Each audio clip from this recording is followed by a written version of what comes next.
Você pode acompanhar, você que está acompanhando aí pelo Instagram, nós vamos ficar um tempo só no Instagram. Eu sugiro a você que está no Instagram que vá para o nosso canal no YouTube, youtube.com/grandeverdade. Você já aproveita, faz a sua inscrição, clica no sininho para você ser avisado quando a gente subir novos cortes, novas transmissões. Aproveita, pega esse link aqui e compartilha no seu grupo de WhatsApp, com seus amigos, com a sua família, porque a gente vai falar de assuntos que estão aí hoje pegando fogo, né? Quem está acompanhando os noticiários é inescapável. O assunto é empresas dos Estados Unidos querendo mandar, querendo dar ordens aqui no Brasil contra o Xandão, o Alexandre de Moraes, sendo citado, perseguido, acusado de censor. Será que ele está realmente trabalhando com censura? Ele é um ditador, como alguns dizem? Esses são os comentários que estão rolando nas redes sociais e em alguns noticiários. E a gente precisa falar sobre isso. O que de fato está acontecendo? Afinal de contas, o que essas empresas estão alegando? Que um ministro do nosso Supremo Tribunal Federal aqui no Brasil estaria tentando interferir na maneira como essa empresa deve atuar nos seus países de origem? E será que é isso mesmo que aconteceu? E o que a decisão da juíza lá nos Estados Unidos disse de fato, né? Para a gente não ficar especulando e falando bobagem, porque jornalista não entende nada de direito. Direito é uma ciência complicada, né?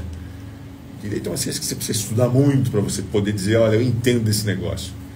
Para a gente poder falar sobre isso com alguma responsabilidade, como de praxe, a gente convidou alguém aqui que tem propriedade para falar, tem autoridade no assunto, que é o professor de Direito, advogado, professor de Direito da Fundação Getúlio Vargas, Jean Menezes de Aguiar, que está aqui.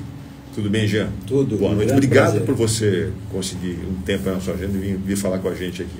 Uma honra e um grande prazer.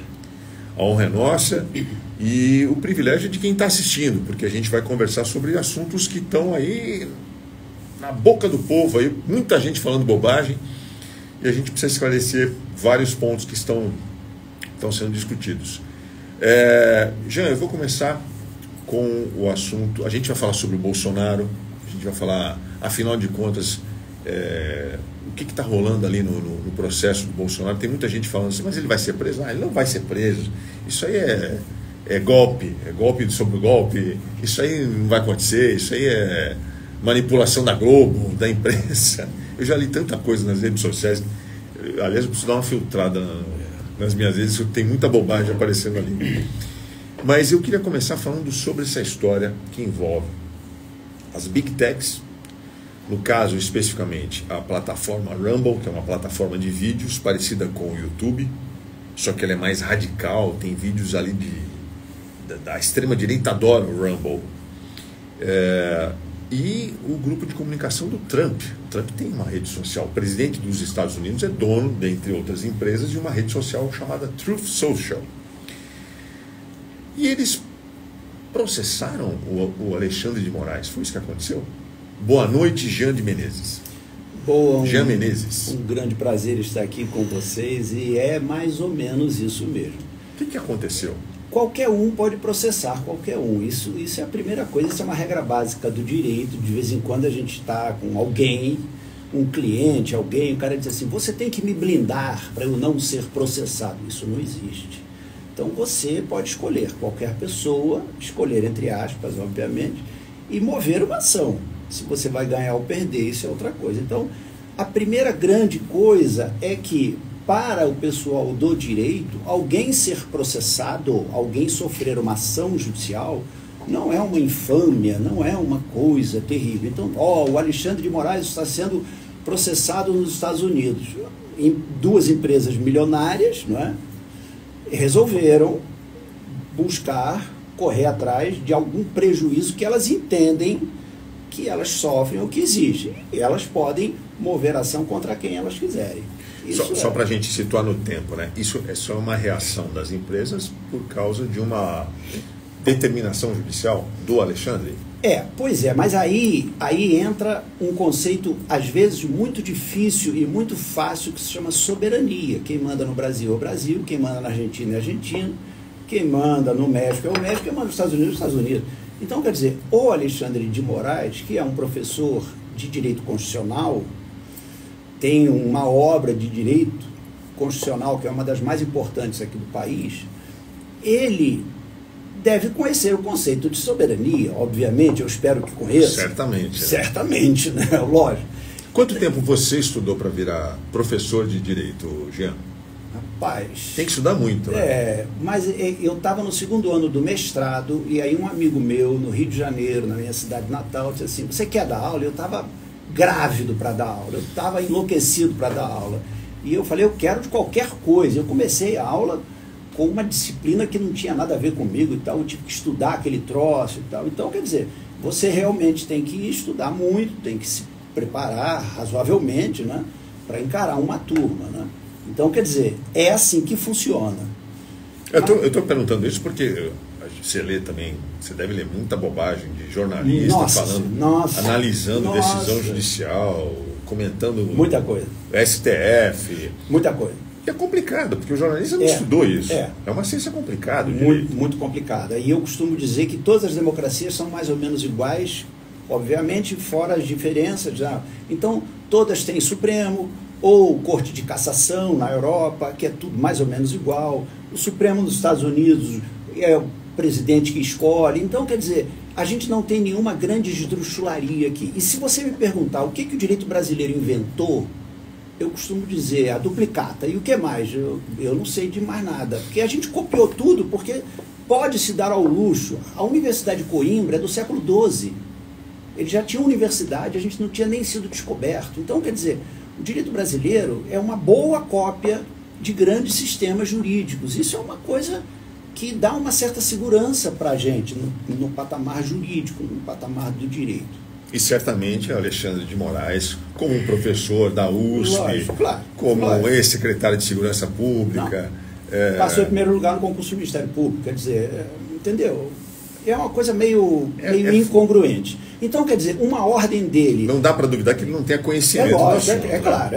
É um mestre. É claro. Então, uma ordem de um juiz vale para o Brasil. E as empresas e plataformas estrangeiras são obrigadas no espaço geográfico brasileiro a cumprir ordens brasileiras. Se elas ganham dinheiro de alguma forma no Brasil, elas se sujeitam ao Código de Defesa do Consumidor, que é uma lei supralegal, que é uma lei que só perde para a Constituição da República. Então, quer dizer... Mas isso não é tão óbvio. Mas é tão óbvio isso. Pois é, cara. Se eles ganham dinheiro aqui... É lógico. O cliente está aqui. É lógico. O público deles está aqui. E o artigo 1138 do Código Civil fala que qualquer empresa estrangeira tem que ter uma dirigência, um dirigente aqui. Para quê? Para poder ser preso. Entendeu? Quer dizer, você precisa ter alguém aqui para se sujeitar à soberania brasileira. As leis. Então, é o que houve com o Telegram lá atrás. Não, a gente está numa ilha, não sei o que, amigo, eu vou cortar o ponto de vocês, se vocês não respeitarem as leis brasileiras e as ordens judiciais brasileiras. Então, aconteceu com o X no ano passado. É impossível que o Alexandre de Moraes, é impossível, a conta não fecha, que ele tenha dado uma ordem para ser executada nos Estados Unidos. O processo em duas fases, a fase de conhecimento e a fase de execução. Os atos práticos de força, de violência, são a parte executiva.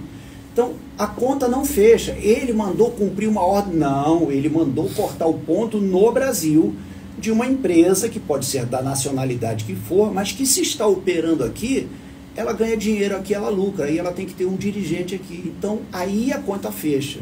Agora, se a empresa lá se sente sentida, magoada, se sente injustiçada, o sistema de liberdade de expressão deles é diferente do nosso, isso é outra coisa. Aqui, se você chama alguém numa reunião de imbecil, você comete um crime do artigo 140 do Código Penal. Ué, mas só porque você chamou alguém, isso é uma ofensa, então a ofensa é crime. Nos Estados Unidos, você tem o direito ao nazismo, a coisas aberracionais, a coisas ditas aberracionais. Então o sistema, eles são mais livres do que o nosso. Não há direitos absolutos. Nós temos que regrar coisas, porque você não pode ter aqui, por exemplo, falas sobre o estupro de vulnerável. Não, isso é a minha liberdade. Não, amigo, você não tem liberdade para isso. né, para fazer apologia de drogas, etc. E tal. Vamos segurar um pouquinho que liberdade de expressão, acho que é um tema legal para a gente explorar, que também é outra coisa que dá uma confusão danada, as pessoas estão confundindo muito esses conceitos aí. Eu queria voltar na decisão do Alexandre de Moraes.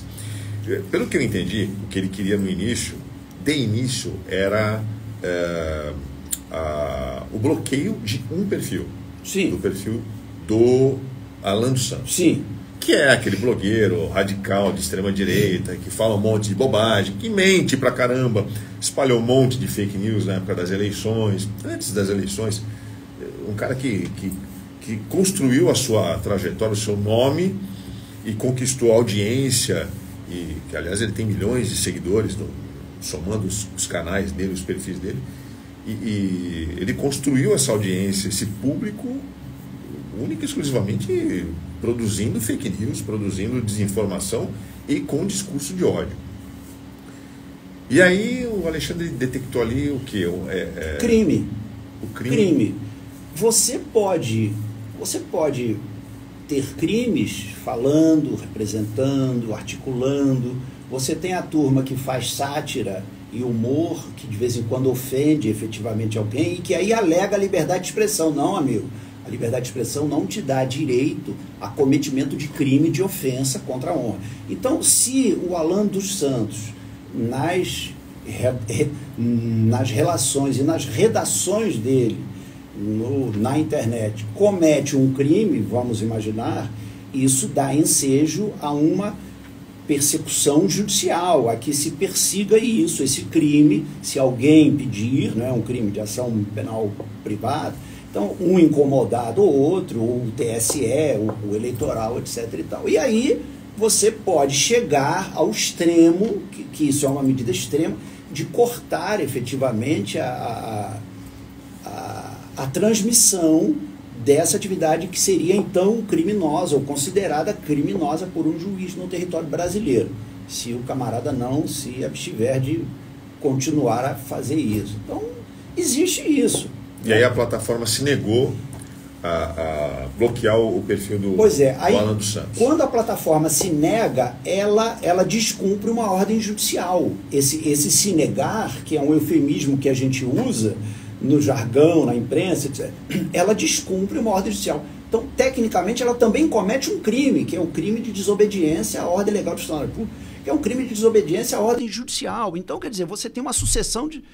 Então, no caso eu acho que foi da empresa do Musk, houve 10 advertências, antes de se chegar à multa, houve 10 advertências judiciais, e os caras não cumpriram e tal. Então, quer dizer, aí chega-se até uma ultimação dessa, que é um negócio gravíssimo, tira do ar. Isso nos Estados Unidos não é assim.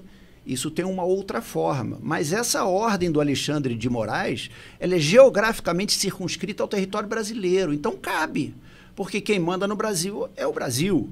Por isso que a juíza americana disse, eu não tenho no que me meter nisso, que é o que ela disse, porque isso não afeta a soberania americana. A ordem do Alexandre de Moraes, do juiz brasileiro, é lá no território brasileiro. Quer dizer, se essa ordem extrapolasse, ele teria que usar um mecanismo de rogatória via Itamaraty, que são os canais de cooperação internacional que estão previstos já no Código de Processo Civil e outros tantos aí.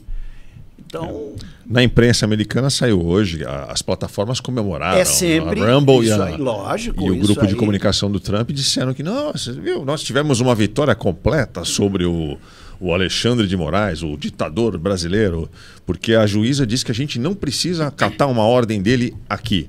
Mas é óbvio. Não é óbvio isso? Até porque ele não vai dar ordem dentro dos Estados Unidos, é lógico. E ele não deu essa ordem. E ele não deu, lógico, porque não cabe isso, né?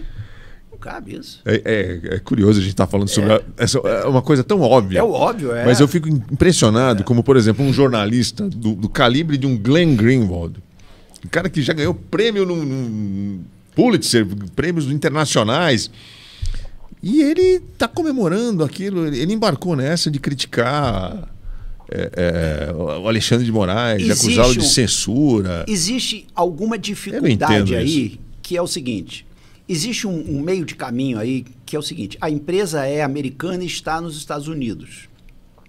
E esse ato invasivo via internet da soberania brasileira foi cometido lá nos Estados Unidos.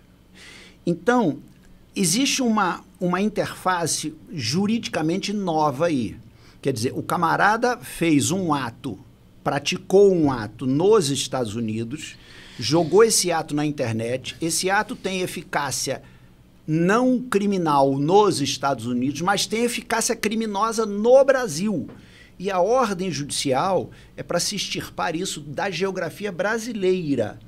Será que o ato judicial brasileiro pode ordenar sobre um ato praticado dentro dos Estados Unidos? O problema é que a consequência deste ato é comercial, olha só, e aqui dentro regido pelo Código de Defesa do Consumidor. Então isso é um negócio muito interessante, porque a empresa é comercial e ela ganha grana, ela lucra quando esse troço circula e viraliza aqui dentro. Então, esta obtenção de recurso de uma empresa privada no território brasileiro dá ao juiz brasileiro, de primeira instância, segunda, terceira, o que for, o direito de exercer a soberania sobre a circulação. Se esta circulação contiver um crime, o cara pode dizer, amigo, aqui você não pode fazer isso. Ah, mas eu faço nos Estados Unidos. Amigo, esse troço não pode ter uma circulação aqui. Então, isso gera esse interesse multilateral aí. Aí tem uma questão que eu acho que eu já vi o próprio Alexandre de Moraes comentar, que é a definição, afinal de contas, as empresas, as plataformas, as redes sociais, elas são o quê? Se elas são veículos de comunicação, se elas devem ser tratadas e vistas... Pessoa jurídica. Juridicamente, como um veículo de comunicação, elas teriam que estar submetidas às mesmas leis. Lógico. Mas estão. Que uma emissora de TV, mas que estão. Um jornal. Estão? Estão. A sua empresa está. Qualquer empresa que tem um CNPJ aqui no Brasil está. E qualquer empresa estrangeira, russa, alemã... Não, eu me refiro à lei de imprensa, por exemplo. Sim, está. Está. Uma emissora de TV que veicular um comercial falso com um sujeito lá usando a foto do William Bonner com uma voz produzida em inteligência artificial, com o William Bonner vendendo um remédio falso, produto falso. Se isso for crime... Uma emissora de TV não pode fazer isso. Não. Evidentemente, ela vai responder, vai ser processada. Sim, mas isso é crime. No entanto, então, mas esse tipo de comercial você encontra nas redes sociais a rodo. Pois é. Mas nada acontece com a plataforma. Pois é, mas aí cabe à agência reguladora e ao Ministério Público, que são os dois grandes órgãos de fiscalização, agirem espontaneamente em relação a isso. O Judiciário é um poder inerte. Pouca gente se atenta para esse detalhe seriamente. O Poder Judiciário só age se for provocado. Então, a gente tem dois grandes fiscalizadores, neste caso, Agência Reguladora e Ministério Público. Então, eles têm que agir. Então, se uma Globo ou qualquer uma coloca uma fake news criminosa, isso é crime de ação penal pública que interessa espontaneamente, ordinariamente, ao Ministério Público. Ele tem que agir em cima disso. Então, no território brasileiro, isso é assim. Agora, o crime de ofensa é crime de ação penal privada. Cabe ao ofendido, a Xuxa foi xingada, cabe a ela contratar um advogado, tem 6 meses para entrar na justiça. Isso é outra coisa, né? Então, quer dizer, se o crime é de ação pública, você tem o órgão que nós pagamos, que é o Ministério Público, e a agência reguladora para entrar em cima disso, fora outras ouvidorias e outras instâncias aí menores. Bom, para quem está chegando agora no canal, a gente está aqui com o professor de Direito da Fundação Getúlio Vargas, Jean Menezes de Aguiar. Está dando uma aula aqui sobre essa história das Big Techs contra o Alexandre de Moraes. O Alexandre de Moraes está fazendo censura, na sua opinião? Tem censura aí? Isso é outra questão conceitual importantíssima. O que é censura? O que é? Você já vai responder. Eu queria só recomendar ao pessoal que está acompanhando o programa pelo Instagram. Galera, por favor, vá lá para o YouTube, youtube.com/grandeverdade. A gente já aumentou aqui o nível de áudio para melhorar aí a percepção de todos. Vai lá para o YouTube, porque eu não vou ficar muito tempo com esse celular ligado não, tá? Senão minha bateria vai embora. E você pode acompanhar também pelo Facebook, tá? A gente está na nossa página no facebook.com/A Grande Verdade. Como eu disse, com o professor Jean Menezes de Aguiar, professor de Direito da GV, está falando aqui sobre o assunto do dia, né? Essas big techs, essa galera que quer interferir aqui nas leis brasileiras.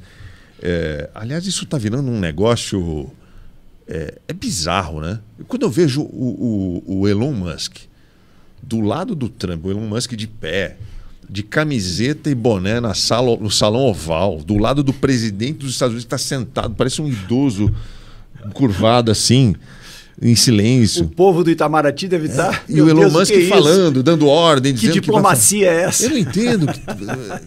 Tem tanta coisa ali para se, se assustar, não é? É surreal. O que está acontecendo? E esse cara ele tá com as cartas na mão, né? Tá. Ele está dentro do governo, está tendo acesso a todas as informações. Ele comprou o governo, né? Ele comprou o governo. É isso, né? Né? Ele comprou o governo. É isso. Coloca um Trocando em miúdos. compra o governo. Cara, que assustador. Legal. Difícil de imaginar o que vem por aí, né? Mas, enfim, é uma realidade com a qual a gente tem que lidar e vamos levando e vamos acompanhando e tentando nos proteger. Uma das formas é a gente entender o que está acontecendo com essa história aí das big techs, querendo afrontar a lei brasileira, querendo desrespeitar a lei. Voltando à história da Rumble, o que o Alexandre de Moraes queria antes de mandar bloquear a plataforma no território brasileiro era ter um escritório aqui. Era um representante, como ele exigiu do Musk com o X. A plataforma X também não tinha um escritório aqui. Aliás, tinha, mas o Musk demitiu todo mundo. É obrigado a ter. É obrigado a ter. É obrigado a ter. Isso está no artigo 1138 do Código Civil. Isso é lei. Qualquer empresa internacional, quando vem para o Brasil...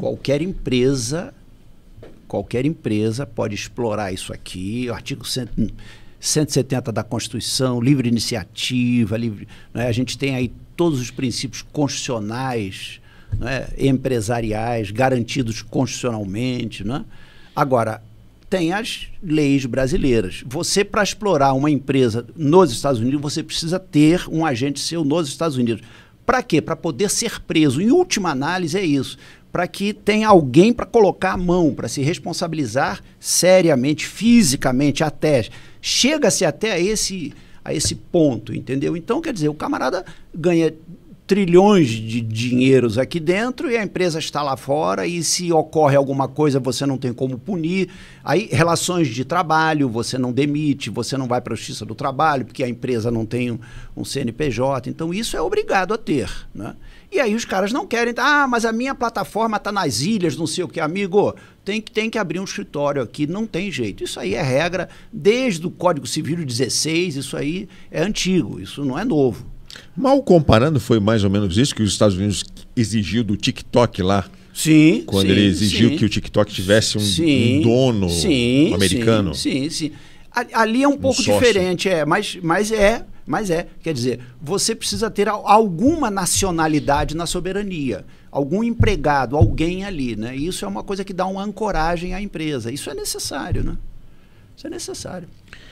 Bom, então Alexandre de Moraes não é ditador.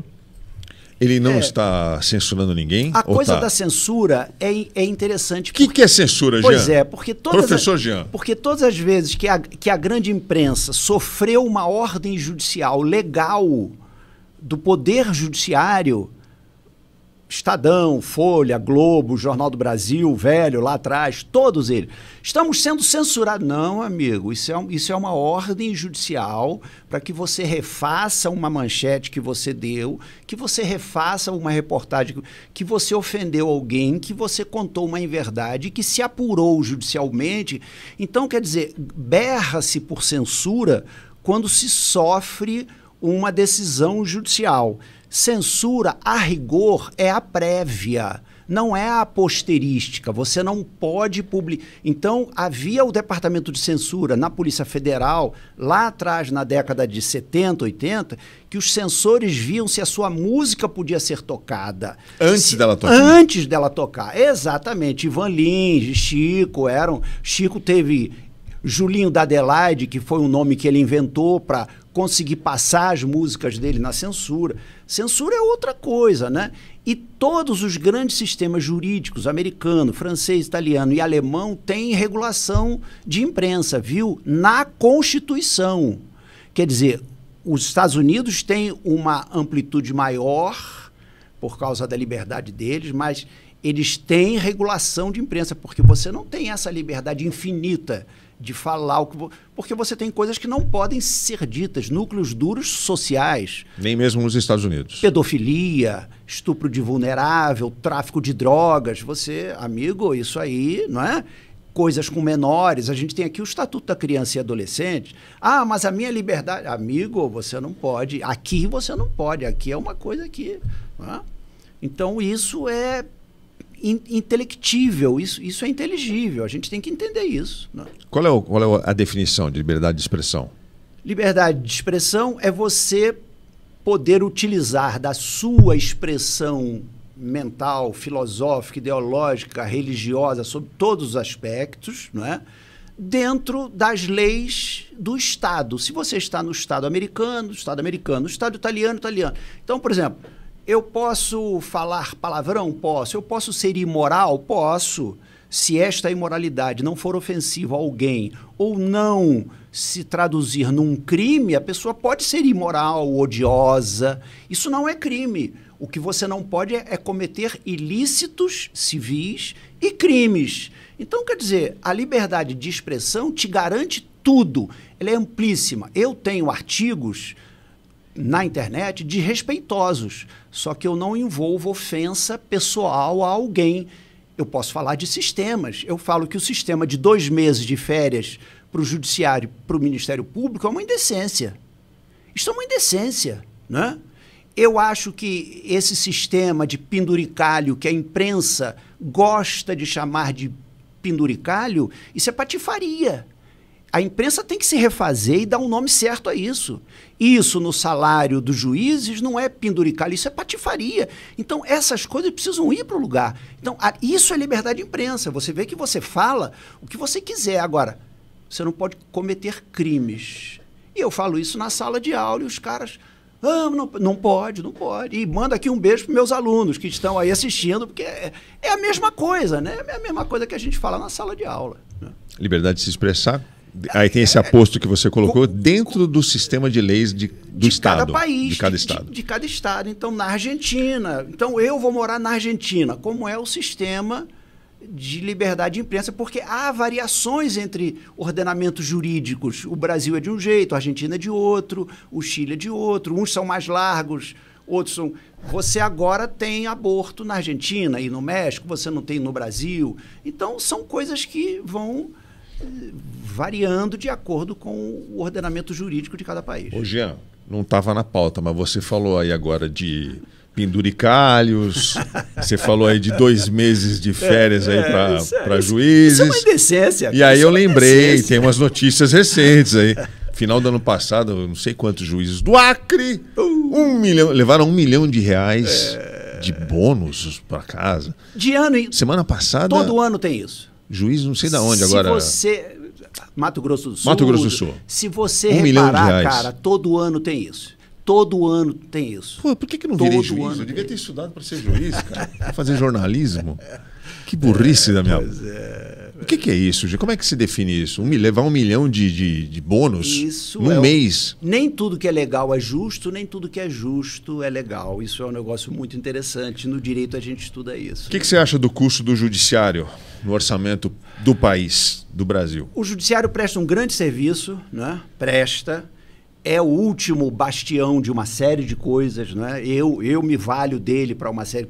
como um profissional do direito, e tem defeitos, como os advogados têm, os professores têm. Então, quer dizer, isso é uma coisa que a gente tem críticas na advocacia, no Ministério Público, na magistratura, em todos os lugares você encontra isso, nas polícias, cheio de crítica. E tem o seu papel, né? E as coisas ruins a gente tem que apontar francamente, sem problema, né? Isso faz parte da liberdade de imprensa, né? De expressão, de pensamento, de filosofia, de tudo, né? Claro. Mas custar 1,6% do PIB é demais. Desculpa, senhor Barroso, eu gosto do senhor Barroso, mas o senhor precisa rever isso aí que o senhor falou, dizer que não é tão caro assim, não é bem assim, não. Bom, nós estamos aqui falando com o professor de Direito da pós-graduação da Fundação Getúlio Vargas, Jean Menezes de Aguiar. Tá muito bom o papo aqui. Recomendo a você que compartilhe esse link agora aí nos seus grupos de WhatsApp. Em vez de ficar mandando só fotinho do Big Brother, esses links aí que não servem para nada, manda esse link aqui da entrevista. Dá um joinha aí, você que está acompanhando no YouTube, dá um joinha que é importante para os algoritmos compartilharem para mais pessoas. Se inscreve no canal, clica no sininho.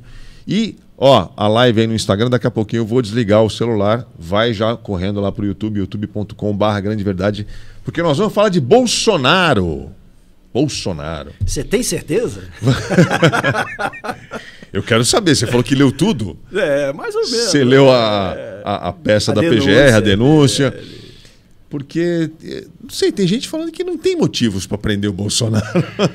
Eu não entendo. Porque o pouco que eu li, tem documento na sala do ex-presidente, tem áudio, tem gravação, tem militar falando, tô com o Alexandre de Moraes na mira, pronto para tirar. Tem o caderninho do general Heleno. O que eu achei mais legal foi o assistente de ordem dele gravar a reunião de 5 de julho. Vídeo, né? Aquilo ali é uma delícia. Né? Então, como é que o camarada grava aquilo? O que estava na cabeça dele? Né? Aquilo ali foi o que a gente chama em direito de constituição de prova. O cara estava possivelmente mal intencionado, possivelmente, ao fazer aquela prova, e que foi descoberta depois, foi descoberta. Aquilo ali foi, a meu ver, a grande tragédia, o ápice da culminância ali do negócio. Aquela gravação da reunião de 7 de julho de 22. Pode ser essa sua interpretação, ou também o fato deles acharem que nada ia acontecer. Uma confiança absurda. Um excesso de confiança. Eu estou aqui com generais, com militares, nada vai acontecer. Nós vamos dar o golpe e vai dar tudo. Nós vamos mandar esse negócio aqui daqui a pouco. Então, porque, aliás, esse vídeo havia sido apagado, né? Esse material foi recuperado com programas israelenses que você apaga do WhatsApp, do Signal, eles conseguem recuperar, né? Mas, enfim, parece que tem uns indícios aí, uma coleçãozinha bacana de evidências ali que deixam o Bolsonaro bem enrascado, né, Jean? Olha só, a Polícia Federal, na época do Bolsonaro, era queridinha de todo mundo. Polícia Federal, Polícia Federal. Como é que de um dia para o outro ela deixa de ser? Como é que o relatório dela agora não vale mais nada? 890 páginas de relatório da Polícia Federal, que era a polícia que... Nossa, Deus no céu, Polícia Federal na terra. É verdade. Aí ela faz um relatório que ela sabia que ia tomar cacete, ela sabia, assinado por 4 delegados seniores, não é? Meticulosamente pensado nos cacetes que ia tomar, nas pedradas que ia levar. Esse relatório não vale nada, amigo. 900 páginas. Então, se não vale nada e se tem mentira, tem ofensa e tem crime. Ofensa não, mas pode ter crimes ali. Então, um relatório desse, se for mentiroso, os advogados podem pegar esse relatório e processar esses delegados. Por que a União não está sendo processada por causa desse relatório? Por que os delegados que assinaram, a quadra de delegados não está sendo processada? Então, quer dizer, a gente tem algumas questões aí incômodas para abrir os trabalhos. Então, eu não li o relatório todo, eu li uma metade dele, que são 900 páginas, li a denúncia inteira, que são 260 páginas. A denúncia está muito bem fincada no plano fático. Ela esmiuça os fatos, ela traz as provas mais importantes do relatório e ela coloca coisas insustentáveis, coisas mais ou menos indefensáveis, que foram descobertas. Ligações, falas, nós vamos fazer, estamos agindo, já começamos a fazer. Então, uma das coisas que eu analiso num artigo que eu publiquei é o iter criminis de um crime de atentado. Há 2 crimes de atentado. Me desculpe que eu faltei nessa aula de latim. Que o é? iter criminis são os passos que você tem para a configuração até a ultimação do evento criminoso, até o tipo penal se realizar. Os crimes, esse de atentado violento e de golpe de Estado, eles não são crimes que você tem um cadáver. Eles não são crimes que têm um resultado. Onde está o cadáver? Onde está o golpe de Estado que ninguém deu? Eles são crimes de atentado, eles são tentar fazer alguma coisa. O mero ato de tentar, e aí você tem a tentativa acabada e a inacabada, isso é bastante interessante no estudo da penalística. Então, quer dizer, o mero ato de se tentar, de se reunir, de se mover esforços, de se atribuir divisões de trabalho, de se ocupar agendas oficiais, no caso, para se fazer isso, já se concebe como sendo uma tentativa, um início de tentativa efetiva, de atos efetivos.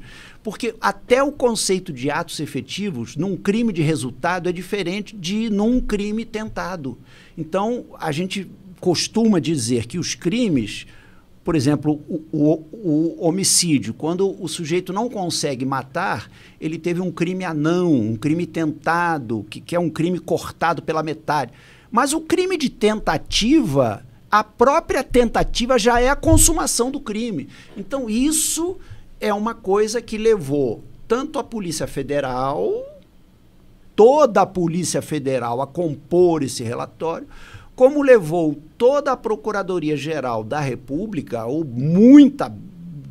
imensa parte dela, a coadunar-se com o relatório que foi apresentado pelo Procurador-Geral da República. Quer dizer, os crimes existem, não é? Agora tem que se ver se os investigados ou réus, não é? Agora já réus, porque esses já começaram, se já foram denunciados, eles deixam de ser indiciados e se tornam tecnicamente réus com o recebimento da denúncia. Bolsonaro já é réu? Ele é réu tecnicamente. Ele é réu a partir do recebimento da denúncia. Então, a denúncia foi oferecida e ela vai ser recebida. Ela pode ser negada pelo juiz. Então, quer dizer, até agora, o órgão mais importante brasileiro nesta história não foi o Judiciário, foi a Procuradoria-Geral da República, porque se o Procurador-Geral da República não denunciasse os envolvidos, não haveria processo penal. Como o Judiciário é um poder inerte, ele só age se for provocado. Quem faz a provocação do Poder Judiciário é você, eu ou o Ministério Público. Então, quer dizer, o órgão mais importante era, até agora, externo ao Judiciário. Então, o Judiciário ficou esperando para ver o que o Ministério Público ia fazer com o relatório da Polícia Federal. E ele resolveu denunciar. Ah, mas estava na cara que ia denunciar, não sei o quê. Amigo, um relatório daquele da Polícia Federal gera uma... Não ia dar em nada. É lógico, né? De 900... É lógico, claro. Então... Isso para quem conhece direito. Agora, como a gente está vivendo uma polarização muito grande hoje em dia, isso é algo meio entristecedor, porque você tem o cara que tenta fazer uma construção à luz da penalística, à luz da dogmática jurídica, ideologicamente pelo lado conservador, dizendo, não, aqui não tem crime. Onde está o crime? Cadê o crime? Amigo, se você ler o relatório, se você ler a denúncia, você vê ali onde está o crime, desenhado ali na caderneta do general, que nós temos que manter, que vamos fazer, que tem que arrebentar com fulano, né? Teve aquela coisa do punhal verde-rosa, verde-amarelo. Verde-amarelo, é um negócio desse aí, meio carnavalesco, assim, cafona, as coisas... Nome infantil, né? Uma coisa... mas tudo Operação bem. Punhal Verde-Amarelo. Parece... Selva, eu lembro do Cacete Planeta. Parece, o... Cacete Planeta. Operação, né? Tabajara total. Pois é. Então, quer dizer, juridicamente, a gente não tem muito para onde correr. A gente tem que ver o que está escrito, né? E tem que estudar esse troço para ver se... A coisa é tão evidente, né, Jean, que o próprio advogado do Bolsonaro, ele não nega que houve uma tentativa de golpe. Nas várias declarações, ele tem dado entrevistas em vários canais, ele fala, não, tentativa de golpe é evidente, está lá, tem um monte de indício. Um dos grandes calcanhares de Aquiles aí é o Cid. O Cid... Fala mais pertinho do microfone. Um dos grandes calcanhares de Aquiles aí é o Cid. O Cid acabou dando, falando, entregando, revelando coisas, confessando coisas, inclusive contra ele, né? E não se venha com aquela bobajada de que ele foi ameaçado. Não existe isso. Assistiu-se os vídeos aí. Então, quer dizer, o Cid entregou o Bolsonaro. E o Bolsonaro, esses dias agora, já disse que não vai fazer nada com o Cid por algumas razões possíveis. O Cid pode até saber de mais coisas e, se cutucado, pode resolver, falar mesmo, etc. e tal. Mas já falou tudo. As falas do Cid que aparecem na denúncia são devastadoras, são devastadoras. Se eu fosse o advogado do Bolsonaro hoje, eu estaria sem saber mais ou menos o que fazer. Os advogados envolvidos, o advogado do Cid é um grande advogado, um grande jurista, eu tenho as obras dele, o camarada é espetacular, mas os camaradas não têm muito como fazer. Então fica esta coisa pública de perseguição, estou sendo perseguido, mas juridicamente, quando a gente pega as peças, quando a gente analisa isso é algo sociológico e histórico para frente, para que os estudantes de direito daqui a 10, 20 anos consigam ler essas peças e garimpar ali, identificar os crimes ali. Então, quer dizer, eu estava na televisão no 8 de janeiro, eu vi aquilo, eu falei, o que está acontecendo com o mundo? Não é? As pessoas se filmando, cometendo crimes e se filmando. Não é? Eu pergunto para um cliente meu, você se filma quando você comete um crime? O cara, que isso, rapaz? Entendeu? Quer dizer, os camaradas com orgulho daquilo. Aquilo teve uma meia dúzia de crimes ali consumadíssimos, né? Desde crime de dano, a formação de quadrilha, que hoje é a organização criminosa do 288, até ameaça e uma série de outros. Houve roubo de armas, né? Então, quer dizer, muita coisa... Não eram velhinhas com Bíblia embaixo do braço? Não era. Então, foram lá para rezar. Quer-se que tenham sido velhinhas, etc. e tal. Não eram. Então, quer dizer, tapar o sol com a peneira é um troço legal, mas você vai se queimar, não tem jeito. Você vai se expor, né? Você vai se expor. Eles tentam, né? Os argumentos são inúmeros. Eu lembro, logo depois do 8 de janeiro, eu lembro da extrema-direita, dos deputados do PL falando nas redes assim, não, isso aí são infiltrados. São esquerdistas infiltrados. Se são esquerdistas infiltrados, porque eles querem anistia agora, né? Pedindo anistia para o esquerdista. Mas, enfim, estamos aqui conversando com o professor Jean Menezes de Aguiar. Jean, você quer mais café? Não. Professor de Direito da Fundação Getúlio Vargas. Você que está acompanhando aí pelo Instagram, vou cortar o Instagram já. Vai lá para o youtube.com/A Grande Verdade. Já aproveita, se inscreve no canal, clica no sininho, compartilha o link com seus amigos dos grupos de WhatsApp, segue a gente no Facebook, no Instagram, no Twitter, no X, né? Não gosto de falar X, não consigo. Para mim é Twitter ainda. Threads, a gente está em todas as plataformas, inclusive no TikTok. A conversa aqui agora é sobre Bolsonaro e eu vou querer saber do Jean. Tem muita coisa para perguntar, né? Eu acho que a pergunta que todo mundo está se fazendo é: quando vai acontecer? Porque, assim, não é uma torcida isso, tá, gente? Eu tento não parecer imparcial. Aquilo.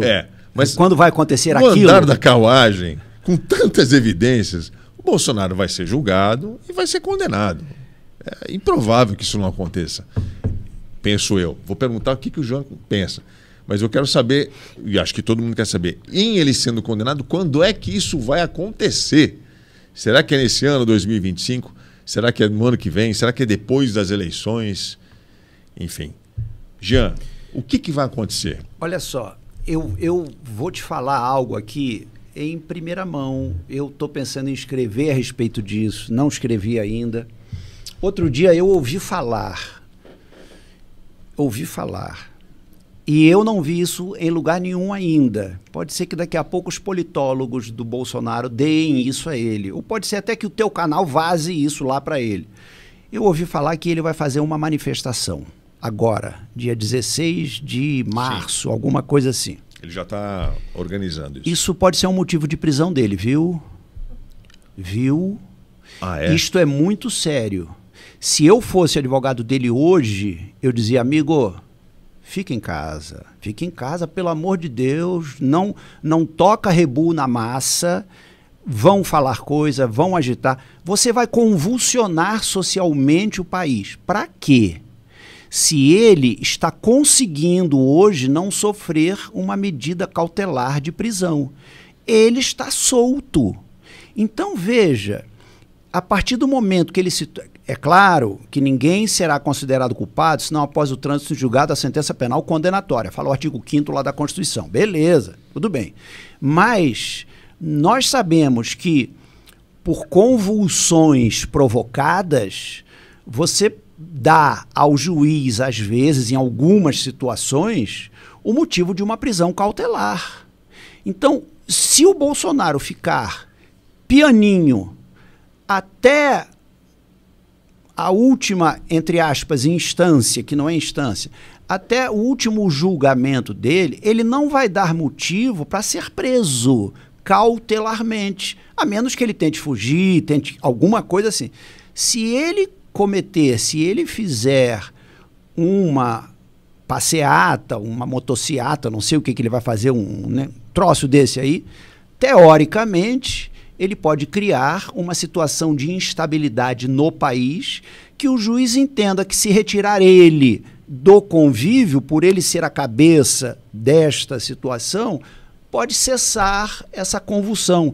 Então, quer dizer, ele pode, teoricamente, isso é um chute, tá? Mas ele poderia estar dando margem a que se pensasse num ato prisional cautelar contra ele, o que seria uma coisa ruim para ele. Então, não é hora de fazer grandes coisas, é hora de responder o processo. Ele, como réu, ele está dentro de um processo penal. Ele, como réu, ele tem deveres de réu, lealdades impostas de réu, condutas de réu. Ele é réu, não é condenado, mas ele tem que se portar relativamente àquele processo. Se ele vai para uma multidão e começa a xingar aquele processo, o juiz, etc. e tal, é uma coisa que, com o poder que ele tem, porque isso é inegável... Claro, ele é um populista. O camarada é uma fonte de poder, então isso... Mas então é o que você falou, depende do que ele vai fazer. Depende do que ele vai fazer. Se ele pegar um microfone num palanque e sair falando, sai Alexandre de Moraes, eu não vou obedecer às leis. Aí, obviamente... Eu, como advogado, não aconselharia ele jamais a fazer um negócio desse na Avenida Atlântica do Rio, na Paulista, em São Paulo, de jeito nenhum. Isso pode ser um tiro no pé, na canela, no joelho, no quadril dele. Agora, Jean, ele não sabe disso? Eu não sei, cara. O advogado dele não sabe disso? Eu não sei. O advogado dele é um advogado experiente. Muito. Ele já deve ter sido orientado a respeito. Ele deve ter orientado o seu cliente. Mas eu ouvi... E se ele estiver provocando isso? Mas eu ouvi que ele... Mas aí ele pode enfrentar... Uma antecipação da prisão. Teoricamente, uma cautela. O Lula, quando foi preso, teve aquela multidão lá no sindicato. Sim. Ele não vai sair daqui, ele só sai morto, não sei o quê. A polícia esperou, amigo, eu tenho que prender o cara. Isso é ordem judicial, não tem jeito. Vale para a esquerda, vale para a direita. Aí fizeram aquele amontoado de gente lá em Curitiba, ficaram na porta. É que é diferente, porque a ordem de prisão já tinha sido dada, né? Isso. E aí o Lula, ele não se negou aí, ele só fez a questão de ir lá produzir uma imagem. Mas se sair uma ordem de prisão pro Bolsonaro, se sair, não estou dizendo que vai sair... Provavelmente ele vai fazer o mesmo. Não, e você vai ter uma galera que vai apoiá-lo, que vai... É o nosso líder, não sei o quê. Zero de problema, o apoio, a manifestação. Agora, ele talvez estivesse provocando, entre aspas, uma abreviação da prisão com uma situação dessa. Eu, como advogado dele, não aconselharia isso, mas ouvi dizer que ele vai fazer dia 16, não sei o quê, não sei se vão fazer. Uma abreviação, uma antecipação. Uma antecipação, Sim. uma antecipação, isso aí. Eu vou somar essa sua informação com algo que eu ouvi também desses meus contatos em Brasília que eu tive recentemente, em que eles apostam no julgamento e na condenação para depois das eleições. Eu não sei. O processo... Desculpa, só para concluir. Na visão deles, obviamente, a questão política, e que, segundo esses, são senadores, é um pessoal do Centrão, eles acham que condenar Bolsonaro antes das eleições seria transformá-lo num mártir, e isso tumultuaria muito o processo no ano que vem. Um processo que já tem tudo para ser mais conturbado, porque vai ter uma profusão de candidatos, ao que tudo indica, né? Principalmente da direita, do centro-direita. Então eles acham que vão levar em banho-maria, vão dar uma cozinhada nessa história até passar as eleições, aí em 27, início de 27, sairia o veredito. Não sei. O que você acha? Você acha possível isso? A gente sabe que politicamente tem uma porção de colega do Bolsonaro festejando essa denúncia e uma confirmação de inelegibilidade dele. Ele já está inelegível, mais uma confirmação. Porque você tem um monte de gente da direita se candidatando. Então, a direita rachou mais ou menos em relação a isso. Em termos processuais, é muito difícil um prognóstico temporal. O processo é uma relação jurídica que pode ser muito alentecida, muito demorada, muito arrastada, com provas, com perícia, com coisas assim. Fala-se que o Supremo quereria julgar ele este ano, mas é tudo muito de imprensa, a gente não tem isso daí numa voz oficial de ninguém. É natural que os advogados do Bolsonaro queiram jogar isso para frente. Não porque ele se transformasse num mártir, mas porque a distensão temporal no processo esfria e resfria efetivamente as consequências processuais, entendeu? Então, quer dizer, pode ser que eles queiram, pode ser que consigam até esse julgamento para depois de 26, pode ser que não consigam, mas aí, né, isso vai depender das pautas do Supremo, né? Isso vai depender. Eles estão agora querendo 83 dias de prazo de defesa, que foi o prazo que a PGR teve como prazo de análise do relatório. Isto não procede por uma razão muito lógica, que eu não sei até se o Supremo vai usar isso que eu vou dizer aqui agora. Porque os mesmos 83 dias que a PGR teve, a defesa teve, porque isso já estava público. O relatório estava público. Me corrija se eu estiver enganado, mas o relatório está público há 90 dias. Então, a defesa pôde conhecer esse relatório. Então, eu baixei o PDF do relatório lá em outubro. Eu também.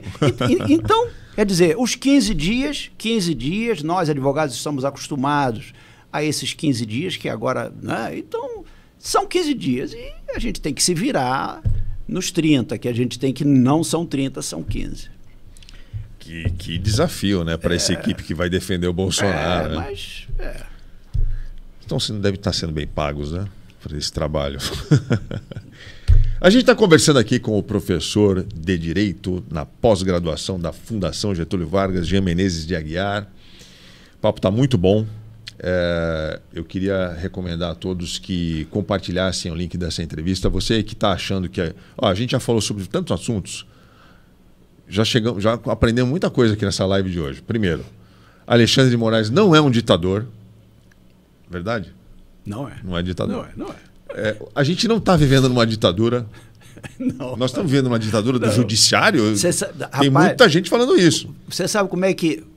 Você sabe que eu falo na sala de aula assim, ó, como é que se identifica uma democracia? Isso é um negócio legal, que você vai perguntar para qualquer historiador, cientista político, jurista, o cara vai dizer assim, ó, eu quero os 3 poderes independentes e harmônicos entre si, que é o artigo 2º da Constituição, e eu te carimbo estarmos numa democracia. Então, quer dizer, o Brasil não é uma democracia. De vez em quando alguém fora da área do direito, ou até do direito, com pouco estudo e tal... Amigo, democracia tem uma série de erros e defeitos, todas as democracias têm, claro, né?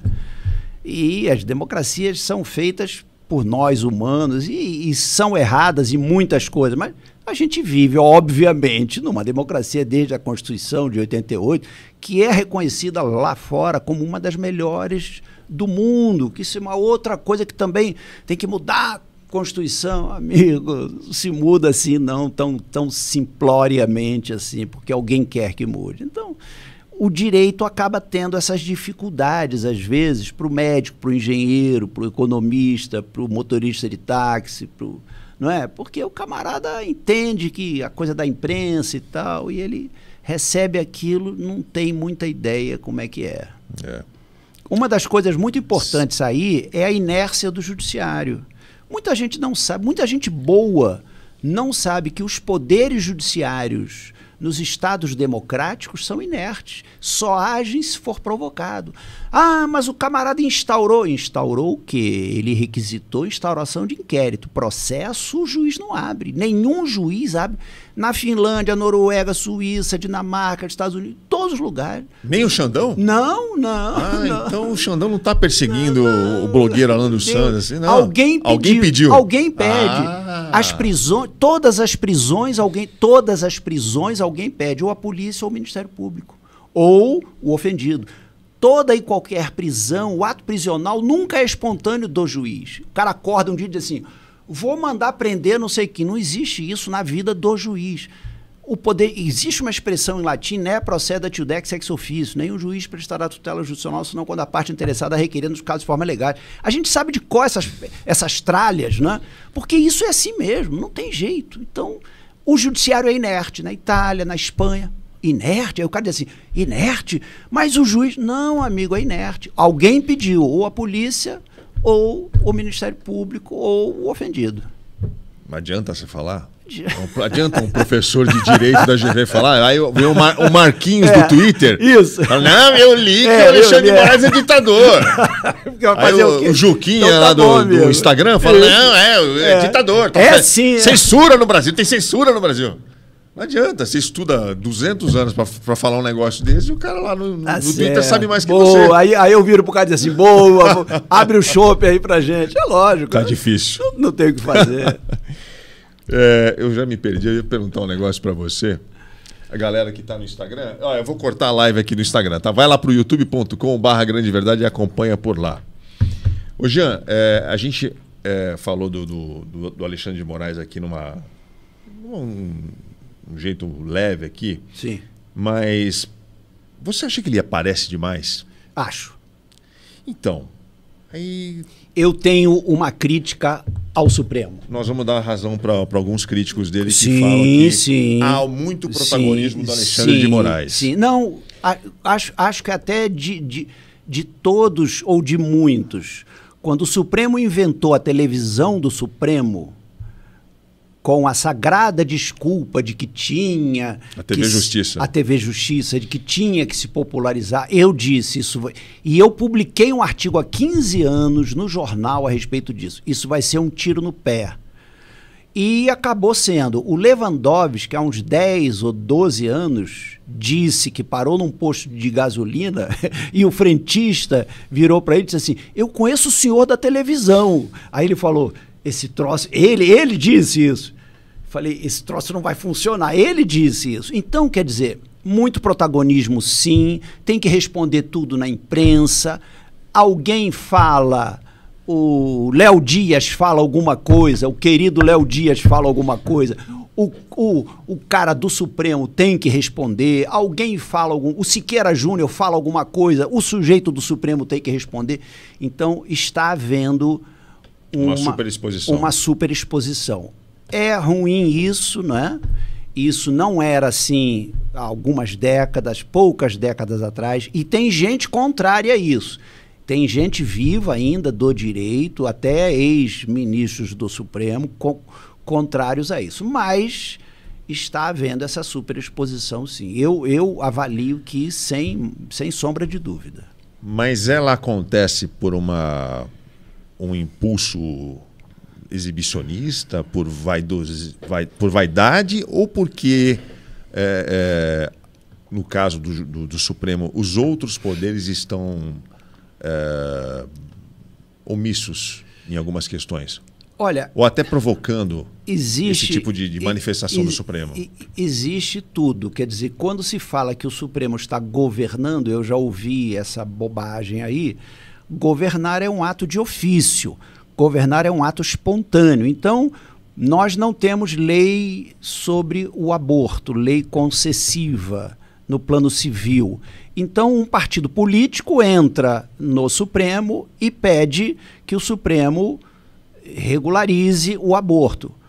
Quando alguém pede que o Supremo, por meio de uma ação, regularize uma situação que está em falta, o Supremo é obrigado a dar uma sentença, a emitir uma resposta. E quando ele emite essa resposta nesses casos, que são casos às vezes críticos, aí o presidente do Legislativo diz assim, o Supremo está invadindo a nossa esfera de competência.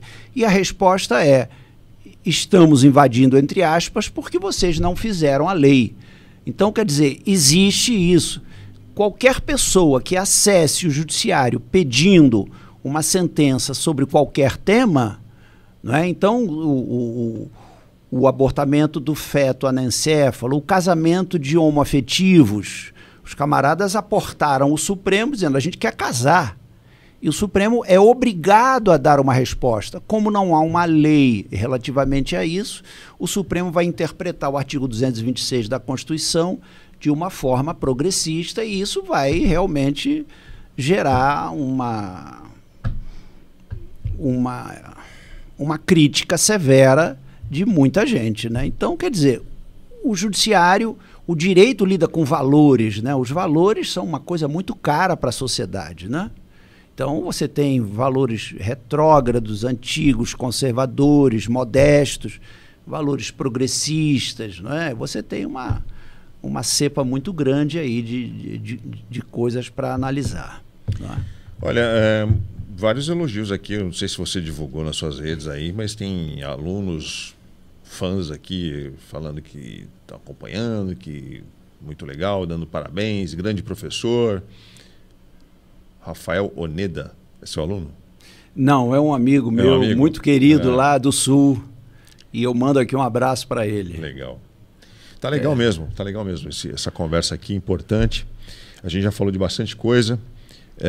Eu vou deixar o convite no ar aqui para você voltar, viu? Isso é uma grande... Eu sei que você não mora em São Paulo. Não, eu moro a 30 quilômetros daqui. Eu sei que você só fala com Globo News, com CNN, com BBC, em Londres. Quem sou eu? Quem sou eu? Mas assim, gostei muito mais de você do que da Carla. A Carla é muito exigente. Ela está ali, hein? Ela está ali, hein?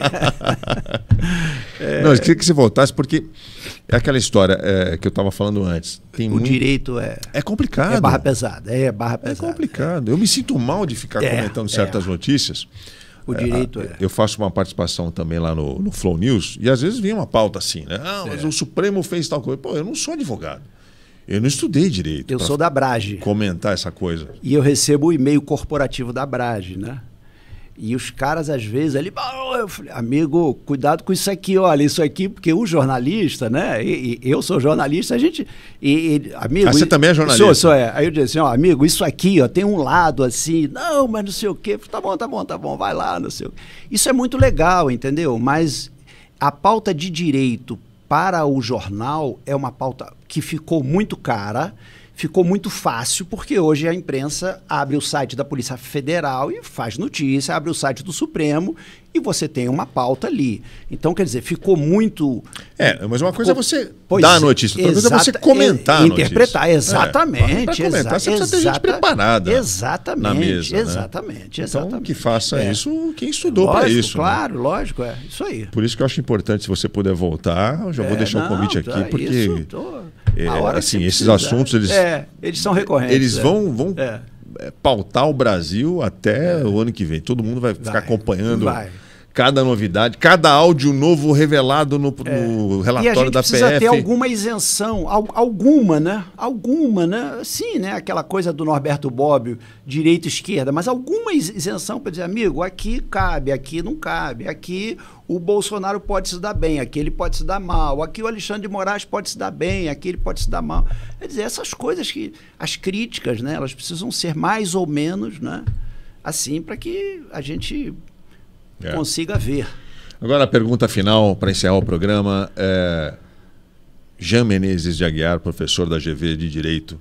Qual é o dia, o mês que Bolsonaro vai ser preso? Não precisa responder, no próximo programa ele responde. Eu acho que nem no próximo, porque isso aí é difícil de saber, né? Mas o toque gera medo em muita gente. É que tá todo mundo esperando esse plantão da Globo. Pois é. Antigamente era... Mas agora o que você falou sobre essa manifestação que o Bolsonaro está organizando agora para março, poder resultar numa prisão antecipada dele... Isso é preocupante. Para ele? Para ele, claro. Isso é preocupante.